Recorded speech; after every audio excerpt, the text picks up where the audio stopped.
guys, good evening. Kain tayo. So yun guys, kain tayo pasta. Yan, pasta guys.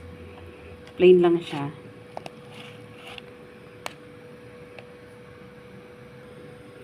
With fried chicken.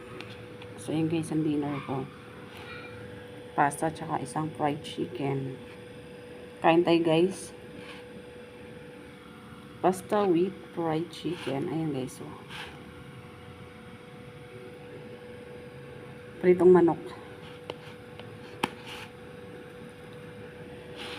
Yan ang dinner ko ngayong gabi guys. So ganyan guys. Kain tayo guys. Dinner time. What?